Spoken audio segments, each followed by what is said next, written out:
Saludarles, gracias por acompañarnos, sean bienvenidos ya viernes, hoy cerramos nuevamente esta semana, curiosamente, con las cosas como se han de repente dado, los tiempos, cuando sí, cuando no. Hoy pues tenemos el estudio número 400, ¿no? Entonces son 400 estudios el día de hoy. Se da la oportunidad en que sea un viernes, así que gracias a Dios en verdad por el regalo de estar juntos, de podernos conectar.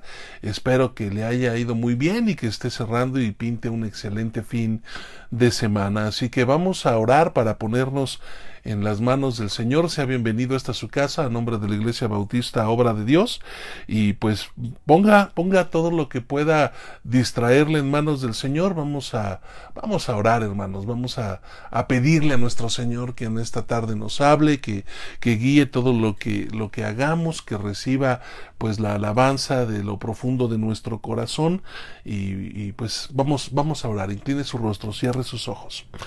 Padre, gracias en esta tarde por la oportunidad de orar, pues Señor, directamente a ti, de no necesitar, Padre, a nadie ni un lugar especial para poder buscarte.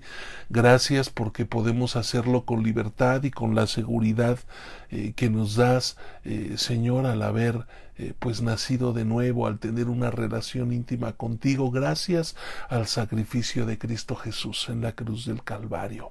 Gracias, Padre, por los recursos que tú pones a nuestro alcance para podernos conectar, para poder, Señor, tener estas experiencias juntos. Rogamos que pues tú ocupes, Señor, estos medios, primeramente para que tu nombre sea glorificado y en todo tú seas alabado, y también para que nuestras vidas sean edificadas, para que aprendamos más de tu palabra, para que te conozcamos mejor y entonces así podamos pues vivir conforme a tu voluntad. Gracias por el amor que tienes para con nosotros, y recibe todo el amor que hay en nuestro corazón para ti, en el nombre de Jesús. Amén. Y pues ya, mis amados hermanos, ya que es viernes, pues vamos a alabar al Señor con este coro que lleva por título Con brazo fuerte, ¿no? Vamos a alabarle.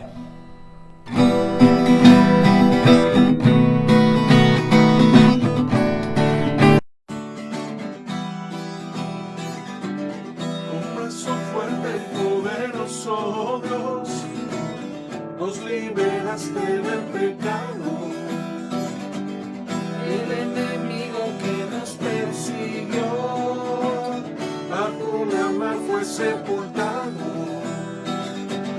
De día y de noche nuestro caminar, tu mano siempre nos ha guiado. Haremos fiesta para celebrar a nuestro Dios que es exaltado.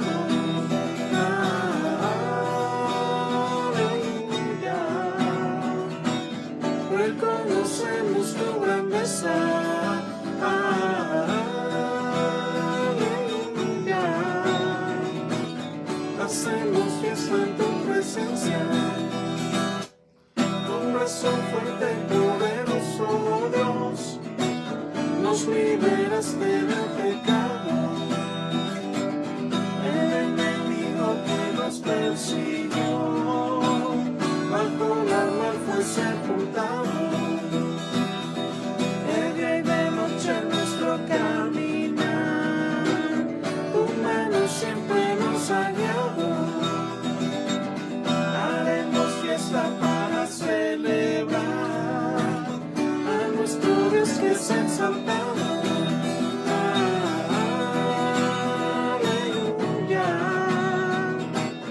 Reconocemos tu grandeza,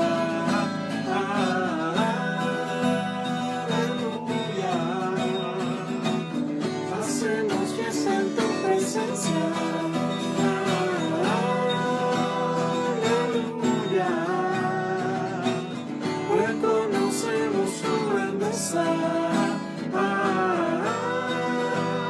aleluya. Hacemos fiesta en tu presencia.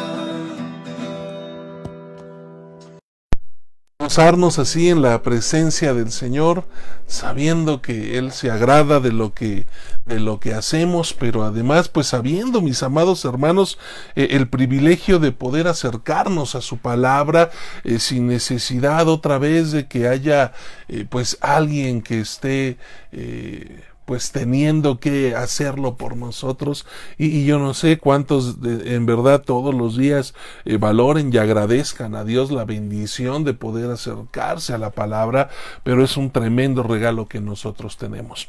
Pues vamos a seguir en el estudio de este evangelio, el evangelio de Mateo, ya en el capítulo 26. Hoy vamos a leer, hermanos, los versos 57 al 59 y después me voy a saltar a los versículos 69 al 75. Hay una razón del por qué no tomo en cuenta los otros versos que están entre el 60 y el 68, pero nos vamos a enfocar en estos en esta tarde. Mateo 26, versos 57 al 59 y después 69 al 75. Dice la palabra del Señor en la Nueva Traducción Viviente. Luego la gente que había arrestado a Jesús lo llevó a la casa de Caifás, el sumo sacerdote, donde se habían reunido los maestros de la ley religiosa y los ancianos. Mientras tanto, Pedro lo siguió de lejos y llegó al patio del sumo sacerdote. Entró, se sentó con los guardias y esperó para ver cómo acabaría todo. Adentro, los principales sacerdotes y todo el Concilio Supremo intentaban encontrar testigos que mintieran acerca de Jesús para poder ejecutarlo. Mientras tanto, Pedro estaba sentado afuera en el patio. Una sirvienta se acercó y le dijo: «Tú eras uno de los que estabas con Jesús, el Galileo». Pedro lo negó frente a todos. «No sé de qué hablas», le dijo. Más tarde, cerca de la puerta, lo vio otra sirvienta, quien les dijo a los que estaban allí: «Este hombre estaba con Jesús de Nazaret». Nuevamente Pedro lo negó, esta vez con un juramento. «Ni siquiera conozco al hombre», dijo. Un poco más tarde, algunos de los otros que estaban allí se acercaron a Pedro y dijeron: «Seguro que tú eres uno de ellos, nos damos cuenta por el acento galileo que tienes». Pedro juró: «Que me caiga una maldición si les miento, no conozco al hombre». Inmediatamente el gallo cantó. De repente las palabras de Jesús pasaron rápidamente por la mente de Pedro: «Antes de que cante el gallo, negarás 3 veces que me conoces». Y Pedro salió llorando amargamente. No se puede, mis amados hermanos, leer este pasaje sin sentirse impresionado por la sorprendente sinceridad que encontramos en la Biblia. Yo no sé cómo es que hay gente que duda y piensa que este es un libro manipulado, escrito por hombres. En realidad, en el Nuevo Testamento, en pasajes como este, me queda muy clara la transparencia y la sinceridad con la que el Señor pues nos revela la verdad en su palabra. ¿Y por qué digo esto? Porque si hubo alguna vez un incidente, una acción que cualquiera de nosotros quizá hubiese esperado que se mantuviera en secreto, que se silenciara, hubiera sido este.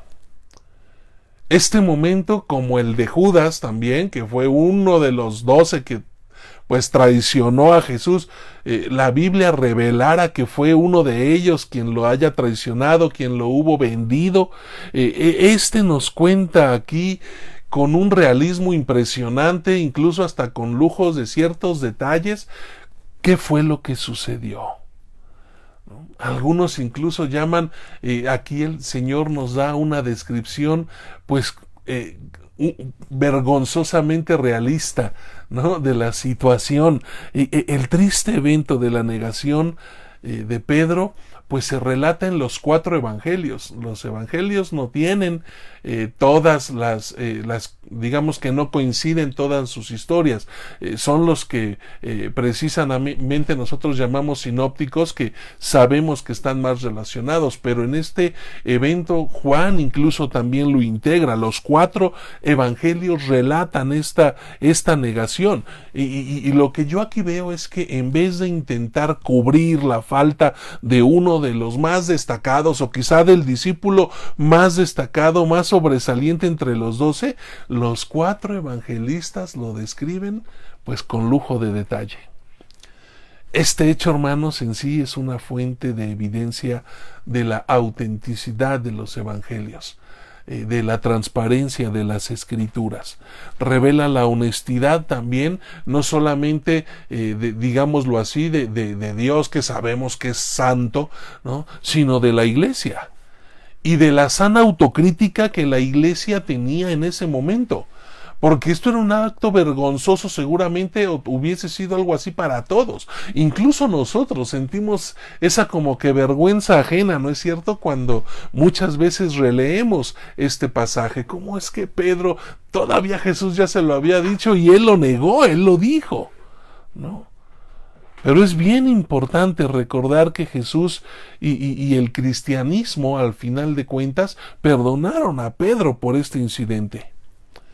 Es casi seguro que cuando Juan menciona al otro discípulo, cuando nos vamos al Evangelio a leer lo que aquí Mateo describe en Juan 18, 15 y 16, lo más seguro, por supuesto, es que ese otro discípulo se esté refiriendo a sí mismo. Es Juan hablando de sí mismo. Y si es así, fue él, dicen algunos, el que introduce a Pedro precisamente en el patio del sumo sacerdote. Recordemos que Juan pues tenía pues familia importante, familia que tenía buenas relaciones. Seguramente ellos conocían o asistían regularmente a casa de Caifás. Por eso es que al final lo pueden introducir sin ningún problema, ¿no? Y es allí en donde pues estuvo también este discípulo durante este episodio. Ahora, sabemos que Mateo siguió muy de cerca la narración de Marcos. Y esta historia se cuenta en el Evangelio de Marcos todavía con más detalles. También sabemos en este caso por Papías que el Evangelio de Marcos no es otra cosa que un texto pues de los materiales escritos de la predicación del apóstol Pedro. Así que nosotros llegamos al hecho sorprendente de que poseemos la historia de la negación de Pedro porque el mismo Pedro la contaba. Y esto otra vez es sumamente interesante. Lejos de que Pedro tratara de evitar el que se enteraran lo que había sucedido, de evitarse la vergüenza de pasar como aquel que negara no una ni dos, sino 3 veces a Jesús, Pedro la incluía como parte esencial del Evangelio. Y lo hacía por muy buenas razones. Cada vez, mi amado hermano, que se cuente esta historia nos tiene que recordar, así es como perdona Jesús. Seguramente Pedro estaría sintiendo en su corazón, así es como me perdonó a mí cuando le fallé en la hora de su máxima amargura. Eso es lo que Jesucristo es capaz de hacer. Me tomó a mí, el cobarde de Pedro, me perdonó y hasta me usó. Y yo creo que si nosotros entendemos esto y vemos este cuadro bajo esta perspectiva, entonces las cosas deberían de cambiar radicalmente en la forma en la que entendemos el pasaje. Porque yo creo que no debemos leer nunca esta historia sin recordar que fue el mismo Pedro el que tuvo ese interés especial en que nos llegara la vergüenza de su pecado, para que todos pudiésemos conocer la gloria del amor perdonador, transformador, purificador de Jesucristo. Y sin embargo, sería un error mirar a Pedro nada más que con una inflexible condenación, porque es lo que la gran mayoría quizás hacemos de primera. Este infeliz, ¿cómo pudo hacerlo? ¿En qué cabeza cabe? ¿Qué había en su corazón? ¿No? Hipócritas, mentirosos, cobardes, todo mundo hablamos mal, y es muy fácil hablar mal de Pedro y de mucha gente cuando estamos del otro lado, cuando estamos viendo los problemas de frente, no en nuestra propia vida. Pero el hecho luminoso es que el desastre que le sucedió a Pedro es el que solamente le podía suceder a una persona que tuviera el corazón, el carácter de Pedro. Por ahí algún comentarista dice, solamente a una persona que tuviera ese coraje casi heroico que tenía Pedro, podría haber experimentado una situación como esta.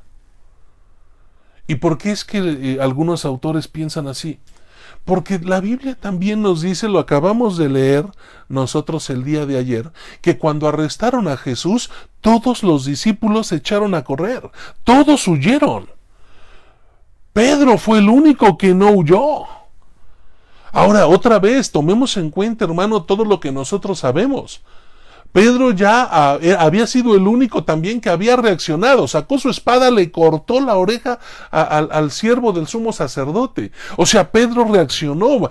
Cobarde, gallina no era. Él era estaba dispuesto a pelear y a dar su vida, a vender cara a la captura de Jesús.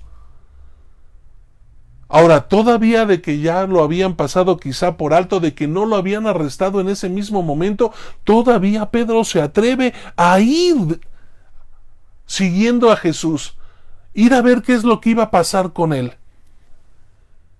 En Palestina, las casas de la gente, pues bien, en este caso el sumo sacerdote, estaban construidas pues de una forma cuadrada, en un cuadrado con un hueco alrededor precisamente de un enorme patio al que daban las habitaciones. Entonces piénsalo de esta forma, para Pedro entrar en el patio que estaba en el centro de la casa del sumo sacerdote, hermanos, era meterse solito a la boca del lobo.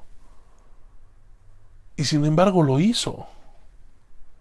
Cualquiera que fuera el final de esta historia, empezó con un Pedro lleno de valor, con un Pedro como un hombre que no temía, como un hombre que hasta el último momento estaba acompañando a Jesús.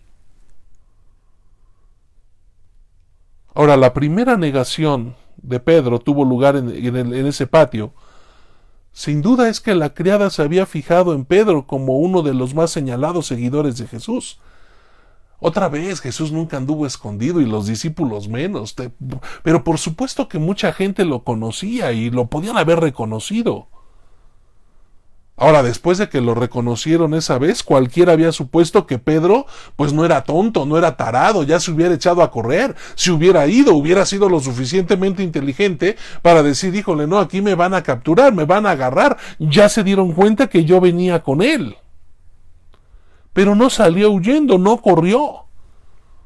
Un cobarde se hubiera perdido entre la oscuridad, otra vez era de noche. Se hubiera escondido por ahí tratando de evitar que lo volvieran a ver, pero Pedro no. Pedro quizá podemos entender que se movió hacia el porche, diríamos nosotros. Él no se echó a correr.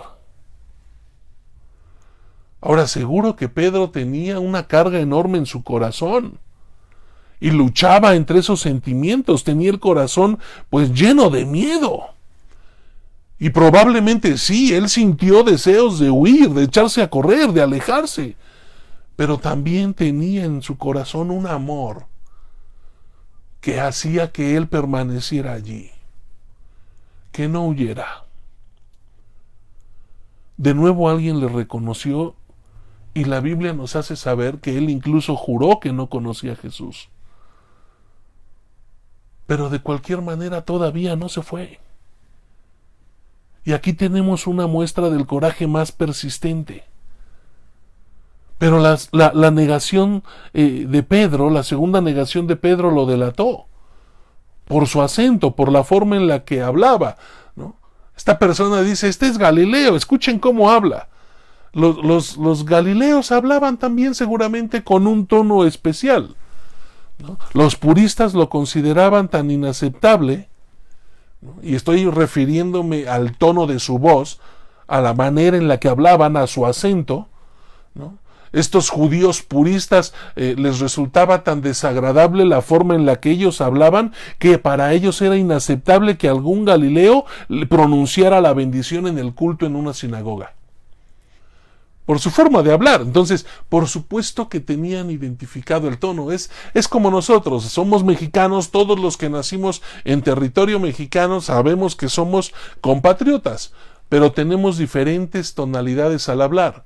Uno puede reconocer cuando alguien viene del norte, o cuando alguien viene del sur, o cuando alguien es veracruzano, o cuando alguien es chilango. A veces nosotros aparentemente negamos esto, pero en realidad es así. Yo recuerdo mucha gente a veces en Estados Unidos me hacía burla, ¿no? Y cuando me preguntaban de dónde era, yo siempre acostumbraba a decir que era un chilango incomprendido, y la gente inmediatamente reacciona: chale, eres chilango, qué tranza, qué chido, están los tacos. Y yo les decía: no todo el mundo hablamos así. El asunto es que cuando uno viaja de nuevo a la Ciudad de México después de un tiempo, nos damos cuenta que en verdad sí tenemos un cantadito muy particular. En ocasiones incluso los que tratamos de no hablar tan cantadito, ¿no? Pues se nos sale lo chilango, por ahí aventamos una que otra frase cantadita, y el asunto es precisamente algo similar a lo que le pasó a Pedro. Pero una vez más Pedro fue acusado de ser seguidor de Jesús.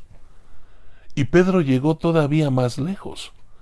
No solamente juró que no conocía a Jesús, sino que pues prácticamente maldijo su nombre, pero con todo y eso, aún está claro que Pedro no tenía la intención de marcharse del patio o de salir huyendo.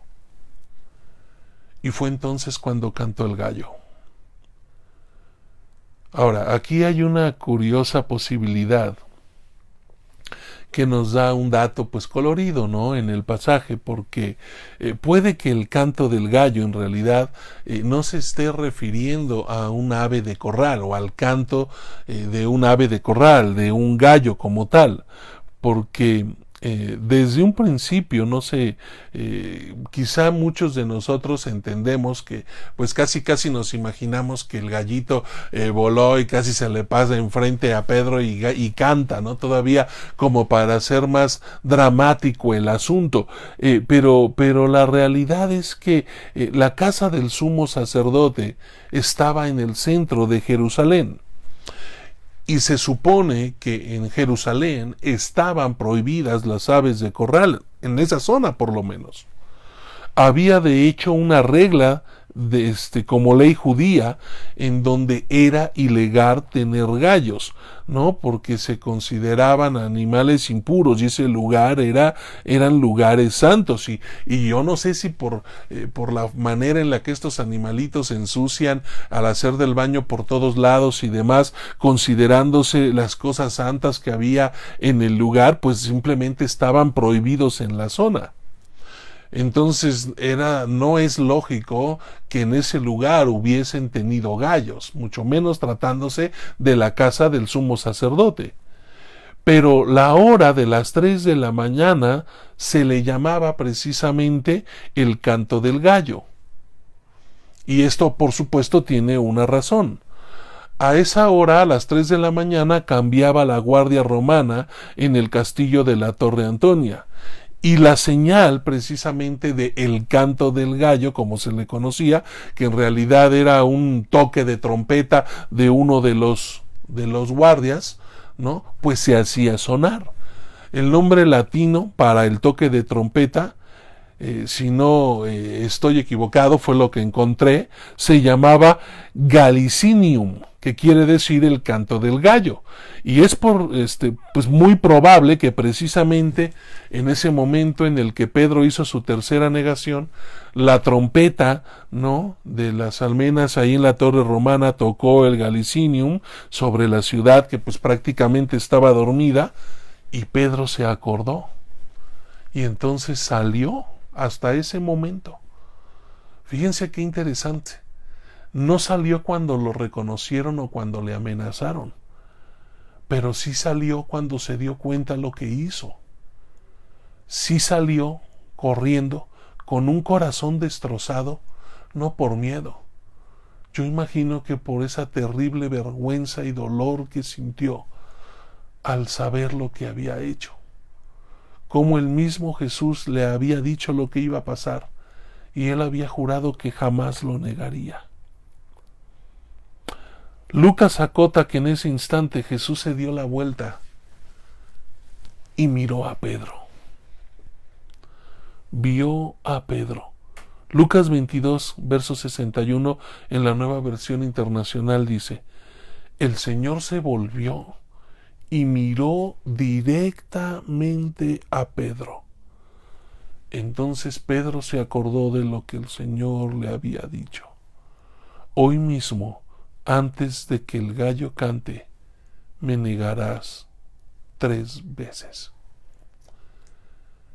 Yo, hermanos, de verdad, cuando uno presta atención a estos detalles, imagino esa mirada de amor de parte de Jesús, y cómo Pedro, al darse cuenta de que le había fallado a su Señor, se produjo en su corazón un tremendo sentimiento de culpabilidad, de vergüenza. En el griego hay varios términos, varias palabras que se pueden utilizar para expresar esta idea de llorar. Alguno de estos términos describe un llanto en silencio, dejando caer solamente pues una lágrima, ¿no? Y que es a veces esos momentos cuando nosotros estamos mal, nos sentimos tristes, pero queremos aguantar, y que no queremos quizá expresar del todo nuestras emociones, queremos soportar el que otros incluso nos vean llorar, ¿no? Y simplemente caen algunas lágrimas. Pero el término que se emplea aquí describe en realidad un llanto con gemidos audibles, un llanto como el de un niño cuando ve algo que le dio miedo o que le lastimó, un llanto que expresa una profunda angustia que nace del corazón. Es ese momento en el que Pedro ya no pudo aguantar y, como un niño, después de ver a Cristo a los ojos, se soltó a llorar. Por eso los evangelios agregan la idea de que lo hizo amargamente, porque esto además agrega una dimensión más profunda hacia el porqué el llanto de Pedro. No fue un llanto solo de culpabilidad, fue un llanto de un sincero arrepentimiento. Pedro experimentó un verdadero arrepentimiento en el momento en el que él se dio cuenta que le falló a Jesús. Y eso, hermano, es muy importante y marca una enorme diferencia. Porque muchas veces el hombre se siente mal cuando peca. Como seres humanos y hacemos algo que lastima a Dios, que ofende a Dios, nos duele a nosotros. Hay ocasiones que, aunque la gente no conozca a Dios, cuando su maldad, cuando sus malas decisiones afectan a terceros, nos llega a doler. Y sí, por supuesto, hay gente que no es robot, que aunque hace cosas muy malas, tiene corazón, y al darse cuenta lo que hizo, se duele. Se entristece, siente culpa y puede llorar. Pero a veces eso solamente es culpabilidad, es remordimiento. Pero el Señor no quiere solo nuestro remordimiento, porque a veces cuando sentimos remordimiento basta con llorar. Porque cuando lloramos nos desahogamos y entonces nos comenzamos a sentir un poco más tranquilos. Sí, el llanto nos desahoga, hace que nos sintamos un poco más ligeros, que nuestros sentimientos se vuelvan a apaciguar un poco. Pero eso no es lo que quiere Cristo. Lo que quiere Cristo es que nosotros nos arrepintamos, es decir, que cambiemos. No solo se trata de que nos sintamos mal un ratito, culpables un ratito, se trata de que cambiemos, de que nos demos cuenta que lo que hicimos estuvo mal y tomemos la decisión de nunca más volverlo a hacer. Pedro se estaba arrepintiendo. Algunos dirán: uy, sí, claro, pero pues, ¿cuándo más lo iba a tener? Pues eso no pasaba todos los días. Por supuesto, pero Pedro tendría por delante una de las tareas más épicas que encargadas a cualquier hombre: seguir predicando el Evangelio, haciendo discípulos, con todos esos poderosos enemigos en su contra. Y por eso es que en el libro de los Hechos nosotros encontramos a un Pedro totalmente diferente. Allí nos damos cuenta cómo lo de Pedro fue un arrepentimiento genuino, porque Pedro fue transformado. Ahora, lo que sucedió con Pedro después de esto, después de que el Señor lo vio y él salió pues desgarrado a llorar amargamente, no sabemos qué fue lo que sucedió. Porque la historia, por lo menos en las Escrituras, parece que pone un velo sobre la agonía vergonzosa de Pedro. No se nos dice qué más hizo. Si al final se quedó por fuera a ver, si miró de lejos la crucifixión, no nos dice absolutamente nada. Nos deja con la incertidumbre. Pero lo interesante en esto, hermanos, porque seguiremos leyendo y encontraremos cosas preciosas también más adelante. Lo importante en esto es que antes de que nosotros condenemos a Pedro, debemos de reconocer que quizá muy pocos de nosotros, o quizá nadie de nosotros, habríamos tenido el coraje de permanecer en aquel patio como lo hizo Pedro. Creo que es importante decir, porque así lo creo, después de estudiar atentamente el pasaje, de analizar pues realmente cómo estuvo la situación, yo creo que fue el amor lo que le dio a Pedro aquel coraje. Fue el amor que Pedro tenía por Jesús lo que lo mantuvo firme en ese momento allí, a pesar de negarlo, Fue el amor lo que le hizo recordar a Pedro las palabras de Cristo. Fue el amor que sentía por él lo que hizo que este hombre saliera corriendo y llorando amargamente. Fue el amor, hermano, lo que cubre multitud de pecados. Y cuando yo termino de leer esta historia, la impresión que deja en mi corazón no es la historia de la cobardía de un hombre, no es la historia de la cobardía de Pedro, más bien es la historia de su amor. Y yo creo que nosotros debemos de guardar este testimonio como esto. No fue cobardía, hermanos, fue amor. Y lo importante al final es darnos cuenta qué es lo que sucede después. Porque esta historia es nuestra historia. ¿Cuántas veces no le hemos fallado al Señor? ¿Cuántas veces hemos hecho cosas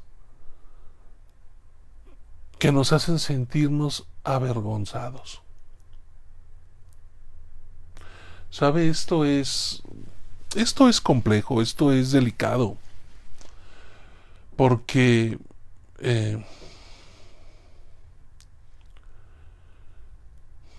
muchas veces, aún conociendo al Señor,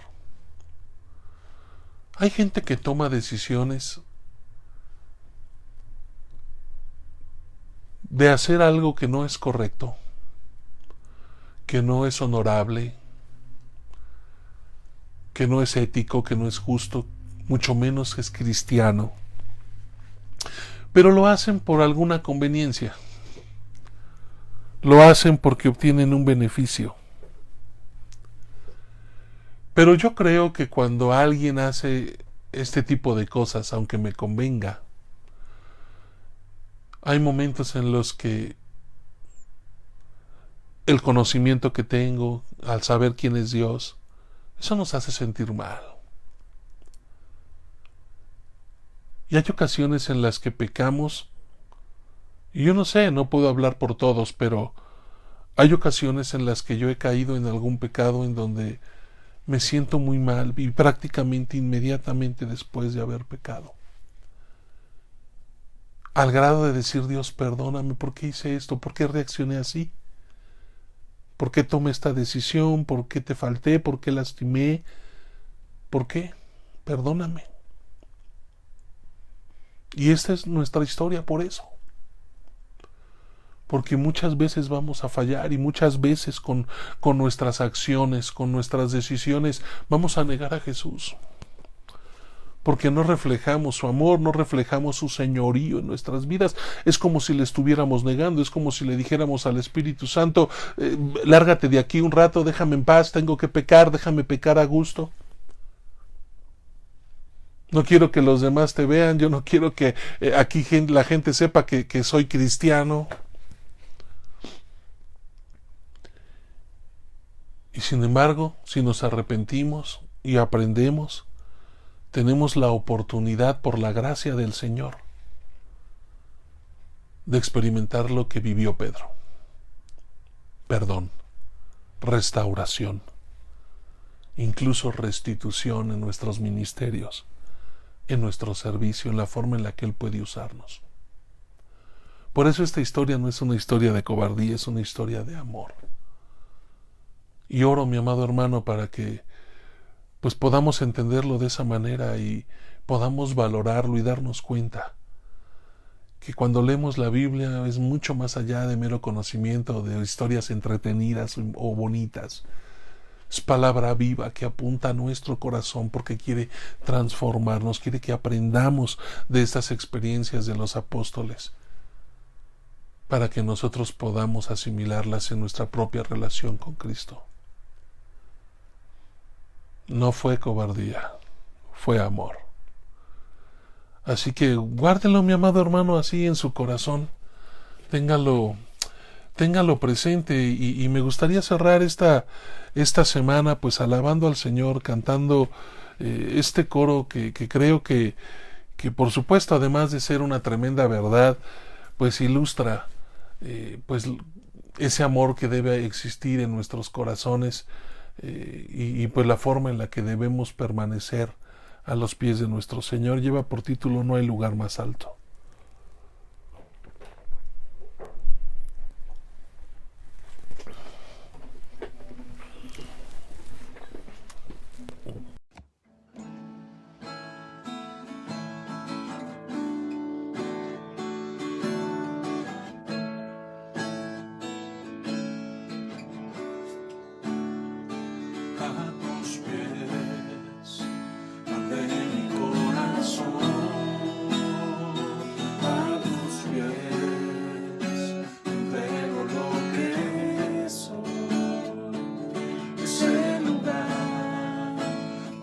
Seguridad, donde nadie me puede señalar. Me perdonaste, me acercaste a tu presencia, me levantaste, hoy me postro a adorarte. No hay lugar más alto, más grande, estar a tus pies, estar a tus pies. No hay lugar más alto, más grande, que estar a tus pies, estar a tus pies, a tus pies.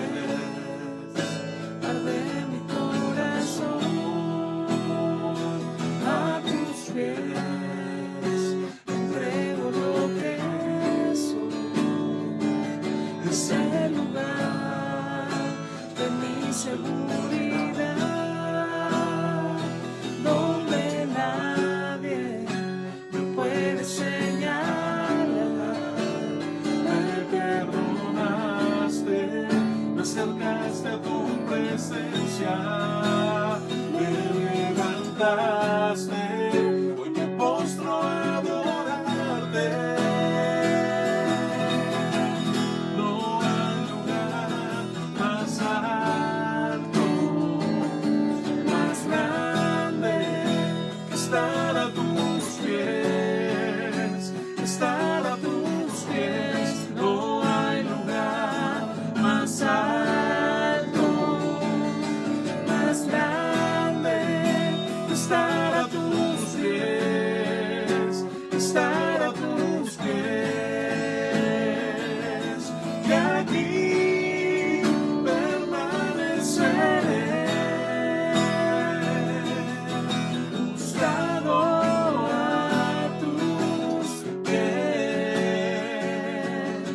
No hay mejor lugar al que nosotros decidamos estar que a los pies de nuestro Señor, hermano.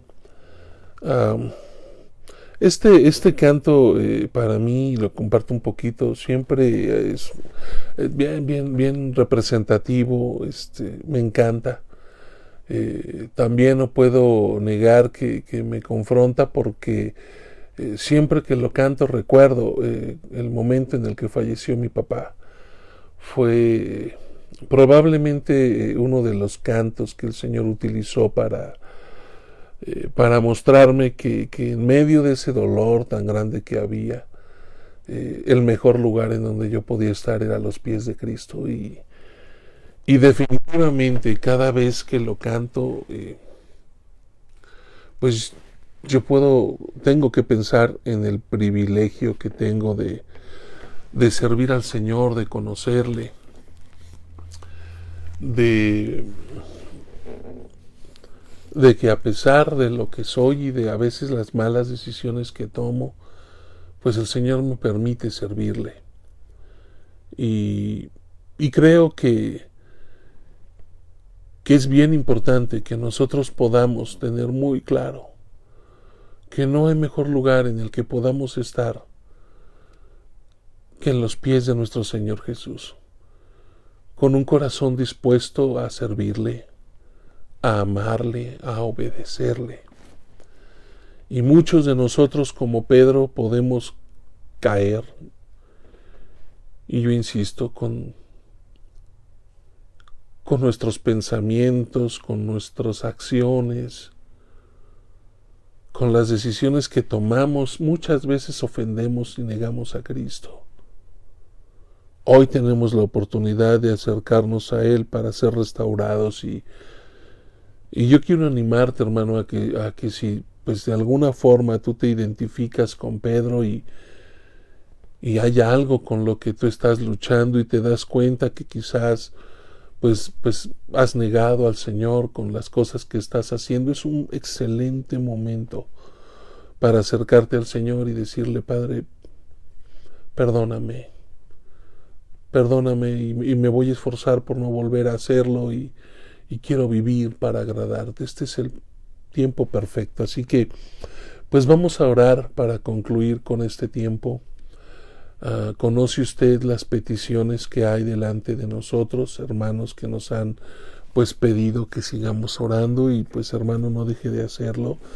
Hermanos que tenemos enfermitos, estemos orando mucho por ellos, y pues vamos a orar para concluir pues este tiempo de adoración juntos. Padre, agradezco tanto esta pues semana más que nos has permitido acercarnos a tu palabra, conocerte, Señor, ver el amor tan grande que tienes por nosotros, reflejado en la vida de Pedro. Gracias por estos hombres, Señor, gracias en particular por este hombre que en tu palabra vemos testimonio de que sí era un hombre necio, era un hombre arrebatado, impulsivo, hablador, violento, con el que quizá muchos de nosotros nos identificamos por tantas y tantas fallas, tantas y tantas cosas en nuestro carácter que sabemos que no son las mejores, pero que también podemos identificarnos con Él porque hemos alcanzado gracia, perdón, y a pesar de lo que somos, tú nos haces sentir tu amor, nos miras con esos ojos tiernos recordándonos que nos amas y que tienes cosas maravillosas para nosotros. Gracias, Señor, por el privilegio que tenemos de servirte. Ayúdanos, Señor, a nunca perder de vista lo bendecidos que somos de ser instrumentos útiles en tus manos. Ayúdanos a vivir como pues terminó viviendo Pedro, sirviéndote, Señor.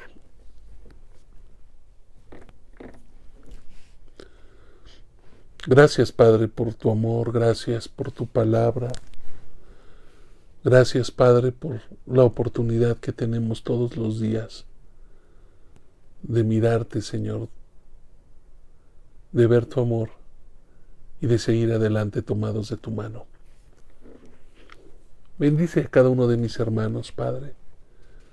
Conoces sus luchas, conoces, Padre, las situaciones por las que cada uno de nosotros pasamos. Y yo te pido que tú guardes a mis hermanos, que los bendigas, que les des fortaleza, que les des paz a aquellos que tienen dolor, que sanes los cuerpos de aquellos que están enfermos, que les des valor a aquellos que tienen miedo. Y ayúdanos a cumplir, Señor, tu voluntad, como lo hizo en su momento Pedro. Ayúdanos, Señor, a dejar, pues, huella, un legado, que no sea otro que el ser obedientes e instrumentos poderosos en tus manos. Guárdanos durante este fin de semana y gracias por lo que tienes para nosotros, Señor. Recibe la gloria y la honra en el nombre de Cristo. Amén. Y pues déjenme rápidamente poder saludar, reconocer a aquellos que nos acompañaron a lo largo de todo el estudio. Por acá veo a mi hermana Lupita Vadillo, fue de las primeras por acá en hacer algún comentario y dejar saludos para todos. Un abrazo a mi hermana Lupita, saludos a nuestra hermana Francia también. Dios te bendiga mucho, Fran. Saludo con gusto también a nuestra hermana Rudo Obregón. Gracias por acompañarnos, hermana, que Dios esté conectada. Gracias por hacerlo. Nuestra hermana Araceli Villalta también está con nosotros. Un fuerte abrazo, hermana, gracias por acompañarnos. Ángela de Sul, un fuerte abrazo, hermana, y pues le hago llegar también sus saludos al resto de la congregación. La hermana Sujei, nuestra hermana Sonia, por ahí algunos pues han tenido ciertos problemitas, se ha quedado pasmada la imagen. Yo creo que tiene que ver con el internet, de repente se pasma un poquito, pero sean pacientes. Estas cosas de la tecnología son así, pero pues podemos continuar aquí, hermanos. Saludos a mi hermana Sonia, mi hermana Ángela, nuevamente, Dios les bendiga mucho. Mi hermana Judith también por allí presente. Gracias de verdad, hermanos, por estar conectados. A todos los que no menciono porque no los puedo ver por acá, pero estuvieron acompañándonos, les mando un fuerte abrazo y les agradezco el tiempo que apartan para estar juntos cada día de lunes a viernes por la tarde. Cuídense mucho, si el Señor lo permite nos vemos el domingo. Recuerde que hay escuela dominical, el culto a las 12:30, transmisión por nuestra página de Facebook, y pues esté atento, mi amado hermano. Estamos orando y trabajando para pronto ya estar de vuelta en cultos presenciales, así que no deje de orar. Le mando un fuerte abrazo, que tenga un excelente fin de semana, que Dios le bendiga.